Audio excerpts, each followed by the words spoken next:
Akkam jirtu kabajamtoota daawwattoota furtuu tiyuub akkuma beekamu furtuu tiyuub har'a mata duree dawaa foroforii fi akkasumas dawaa mataa nama oksisu irratti gadi fageenyaan isin barsiisuuf deema. Isinillee sirriitti nu hordofaa. Dawaan kun dhiiraafis dubartiifis ni dalagaa. Kanaaf nu hordofaa isiniin jenna. Dursa garuu laayik, sheer akkasumas sabiskiraayib gochuun maatii furtuu tiyuub ta'uu hin dagatinadha isiniin jenna daawwattoota keenya.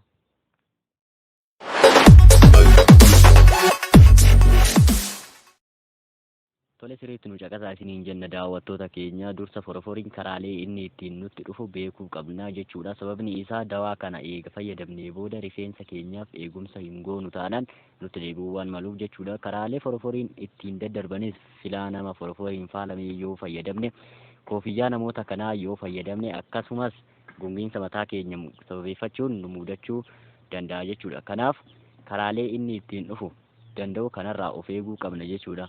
Dawaa foroforii namoonni baay'een shaamboo, saamunaa adda addaa, dhugaatii garaagaraa akkasumas wantoota hedduu nuuf himaa oolu. Garuu kan nuti har'a isiniif qabanne kan namoonni hedduun fayyadamuun itti milkaa'an ta'uu isiniif himna jechuudha. Kanaaf dawaa kana fayyadamuuf wantoota dheedhii nu barbaachisan kanneen akka jinjibilaa kanuma naannoo keenyatti argamu jechuudha. Jinjibilli qullubbii adii inni kanuma naannoo keenyatti argamu jechuudha. Jinjibilli akkuma suura isaa ilaalaa jirtan jechuudha. Kanneen kan nuti jireenya guyyaa guyyaa keenya keessatti itti fayyadamaa oolu waan ta'eef argachuufillee kan baay'ee nu dhiphisu miti jechuudha. Wantoota kana akkaataa itti fayyadamnu ammoo jinjibila bishaaniin qulqulleessuun, qullubbii ammoo qola isaa irraa kaasuun, qullubbii adii, jinjibilaa fi akkasumas loomii baay'inni isaa 2 ta'e dhangala'aa isaa itti cuunfuun sana booda daaktuu fayyadamuun yookaan meeshaadhuma qabnu fayyadamuun daakna.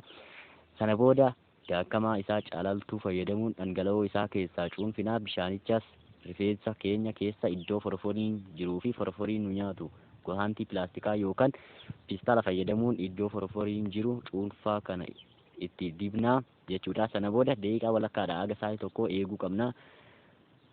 Sana booda saamunaa fayyadamuun rifeensa keenya miicinaa. Sana booda foroforiin salphumatti nurraa badaa jechuudha. Kanneen yeroo tokkoon nurraa baduu didee ammoo bifuma kanaan yeroo lammaffaaf itti deebinee fayyadamnaa jechuudha. Kabajamtoota daawwattoota keenya, barnoonni guyyaa har'aa qabannee isiniif dhiyaanne kana ture. Waan nu daawwattaniif galatoomaa.